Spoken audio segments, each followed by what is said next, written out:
अस्सलाम वालेकुम students, welcome to the chemistry class. आज का हमारा केमिस्ट्री का टॉपिक है कंपाउंड। सबसे पहले हम कंपाउंड की डेफिनेशन देख लेते हैं।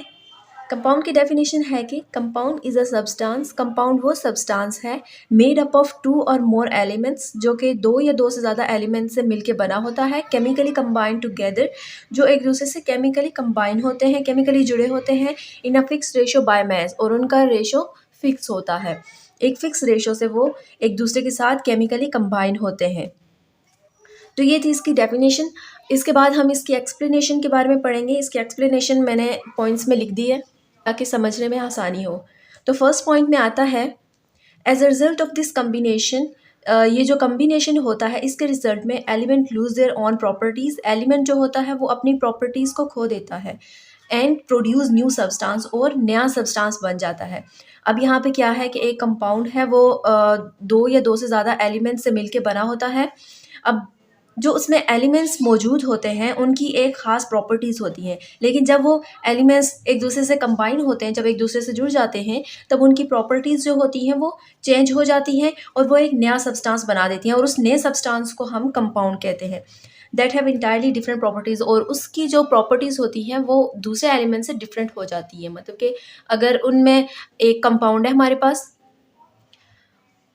एक कंपाउंड है, उसमें 3 एलिमेंट यूज़ हुए हैं, उन तीनों एलिमेंट की अलग-अलग देखें तो उनकी प्रॉपर्टीज़ अलग-अलग होंगी। जब इन तीनों एलिमेंट्स को हम कंबाइन कर लेते हैं तो इनकी प्रॉपर्टीज़ जो है वो डिफरेंट हो जाती हैं, उनकी प्रॉपर्टीज़ बिल्कुल चेंज हो जाती हैं।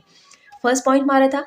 सेकंड पॉइंट में बताया गया है कि compound can not be broken down into their constituent element by simple physical method, और उन कंपाउंड को दोबारा से ब्रेक डाउन नहीं किया जा सकता उसके कंस्टिट्यूएंट एलिमेंट में। मतलब जो एलिमेंट उसके पहले थे, कंबाइन होने से पहले जो उसके एलिमेंट्स थे, वो एलिमेंट दोबारा से नहीं बन सकते।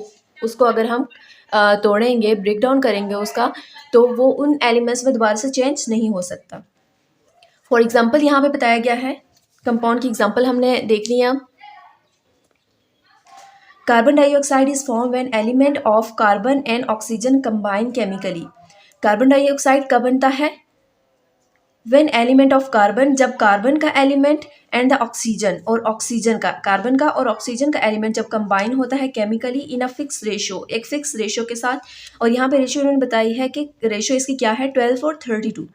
12 रेशो 32 है, या फिर हम इसको ये भी बोल सकते हैं कि 3:8 है। ये मैथ्स से ठीक है।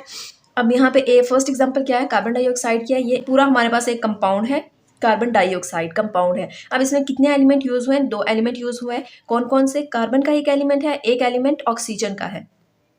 पहले इन दोनों की प्रॉपर्टीज अलग थी। जब इनको हम अलग अलग देखेंगे, कार्बन की प्रॉपर्टी अलग है, ऑक्सीजन की प्रॉपर्टी अलग है। लेकिन जब हमने इन दोनों को कंबाइन किया, ये कंबाइन होकर एक नया एलिमेंट बना लेंगे, एक नया कंपाउंड बनाएंगे, तो वो हो जाएगा हमारे पास कार्बन डाइऑक्साइड कंपाउंड बना लिया इन्होंने। अब इनकी फिक्स रेशो होगी। अब इन्होंने रेशो जो बताई है वो 12:13 है। इस रेशो के बाद में हम पढ़ेंगे कि ये रेशो किस तरह से इन्होंने बनाई है। इससे पहले हम दूसरी एग्जाम्पल देख लेते हैं।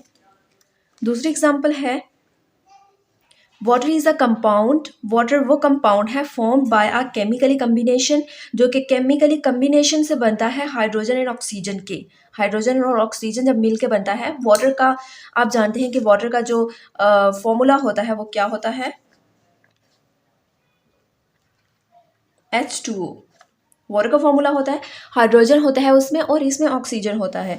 तो ये जब हाइड्रोजन और ऑक्सीजन जो है एक दूसरे से केमिकली कंबाइन होते हैं, तो एक फिक्स रेशो के साथ जब ये एक दूसरे से कंबाइन होते हैं, तब ये एक नया एलिमेंट बनाते हैं, एक नया कंपाउंड बनाते हैं, और वो कंपाउंड है वाटर।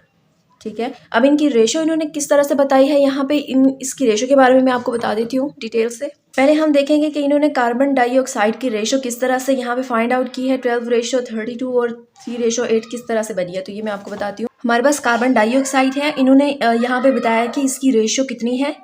रेशो इसकी होती है 12:32।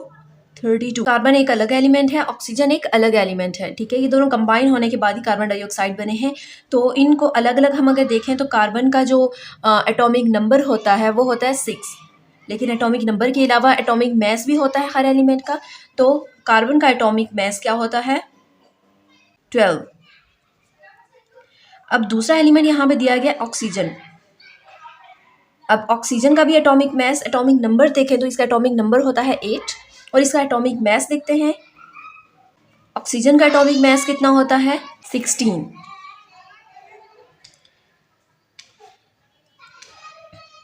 इन दोनों के एटॉमिक मैसेज देखने, क्योंकि यहाँ पे मैस की बात होती है ना कि एक फिक्स रेशो मैस से इनकी फिक्स रेशो ली जाती है, तो यहाँ पे मैस ही हमने देखना है। तो इसका एटॉमिक मैस जो है इसको मैस नंबर भी कहा जाता है और एटॉमिक मैस भी कहा जाता है।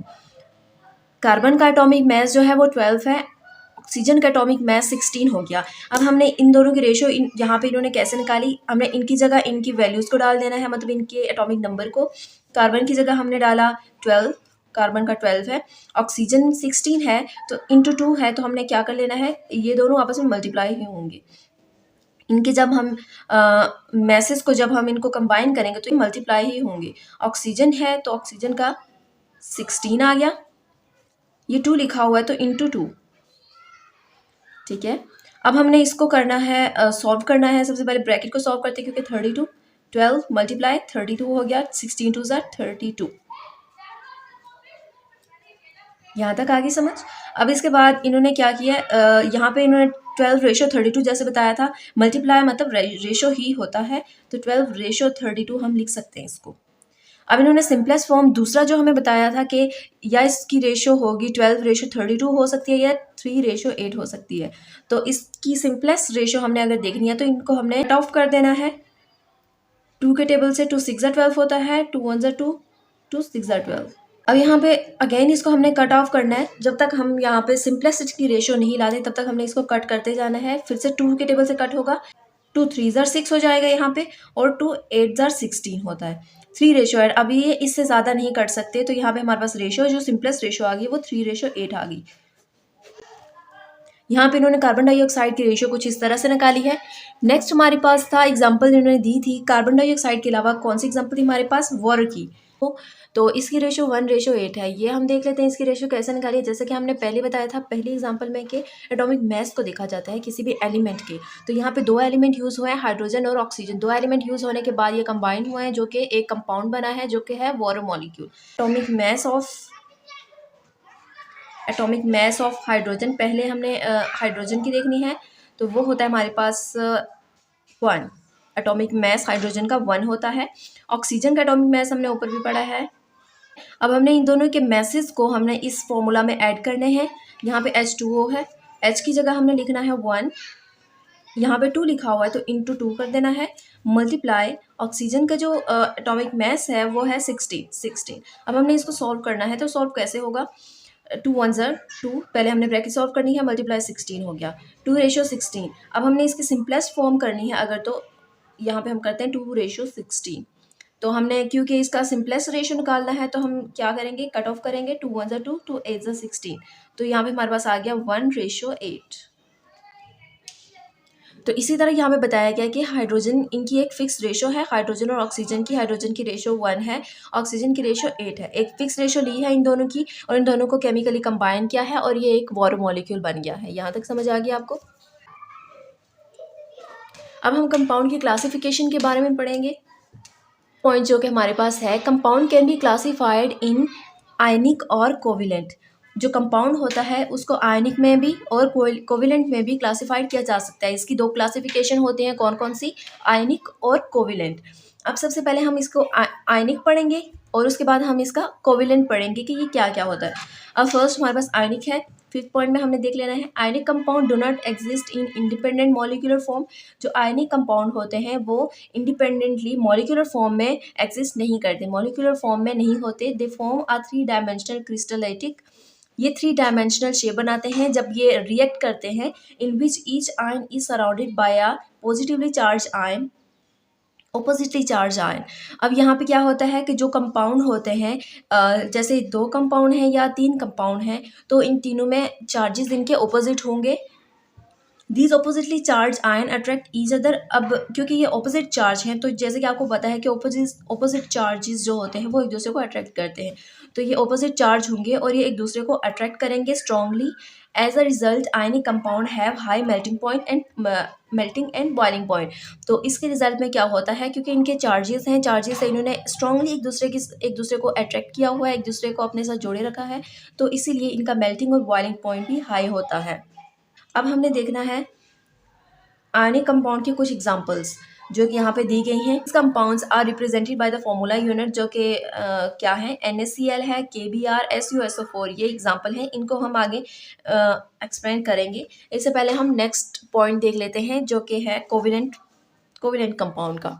7 पॉइंट हमारे पास है कोविलेंट कंपाउंड।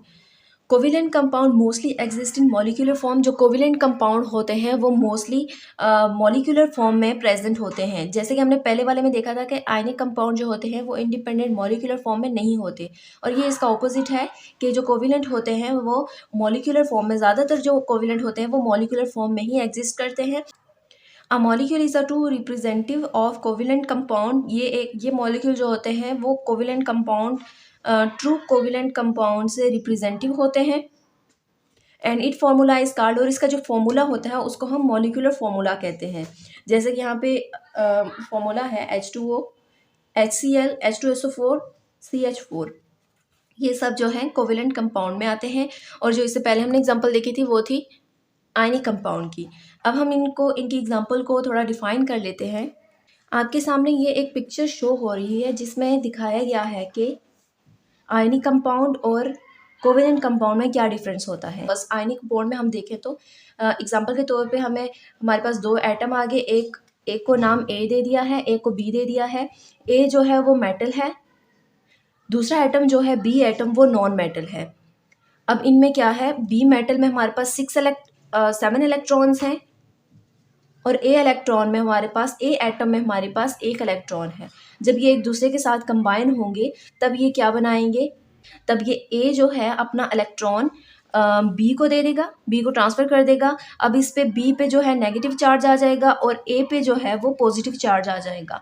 तो इन दोनों का ऑपोजिट क्योंकि चार्जेस हैं, तो ये दोनों एटम एक दूसरे को अट्रैक्ट करेंगे। स्ट्रांगली अट्रैक्ट करने से एक दूसरे के साथ ये जुड़े रहेंगे और इसका मेल्टिंग और बॉइलिंग पॉइंट हाई होगा। अब इसके बाद दूसरी एग्जांपल यहाँ पे दी हुई है कोविलेंट बॉन्ड की। कोविलेंट बॉन्ड किस तरह से बनता है, एक एटम A है, एक एटम B है हमारे पास। A एटम जो है वो नॉन मेटल है, B एटम नॉन मेटल भी हो सकता है या मेटलॉइड भी हो सकता है। तो इन दोनों में इलेक्ट्रॉन बताए गए हैं कि एक की आउटर मोस्ट शेल में 7 इलेक्ट्रॉन है, दूसरे की भी शेल में 7 इलेक्ट्रॉन है। इन दोनों को अपना ऑक्टेट कंप्लीट करना है, तो ये एक दूसरे से रिएक्ट करेंगे, एक दूसरे से कंबाइन हो जाएंगे। कंबाइन होने के बाद जब केमिकली कंबाइन होंगे तो ये दोनों एटम एक दूसरे के साथ जुड़ जाएंगे, तो दोनों का वैलेंस शेल कंप्लीट हो जाएगा 8 इलेक्ट्रॉन का, और ये कौन सा बॉन्ड बना लेंगे, कोविलेंट बॉन्ड। तो यहाँ हमारा आज का टॉपिक कंप्लीट होता है जो कि था कंपाउंड। कंपाउंड के बारे में हमने उसकी डेफिनेशन पढ़ी, उसकी एक्सप्लेनेशन में हमने कुछ पॉइंट्स पढ़े थे, और इसके अलावा हमने इसकी क्लासिफिकेशन भी पढ़ी और इसकी एग्जांपल भी हमने देख लिया। हमने एक्सप्लेनेशन के साथ कंपाउंड कंप्लीट कर लिया है। उम्मीद करती हूँ आपको इसकी बहुत अच्छे से समझ आ गई होगी। मिलते हैं हमारी नेक्स्ट वीडियो में अगले टॉपिक के साथ। तब तक के लिए अल्लाह हाफिज़।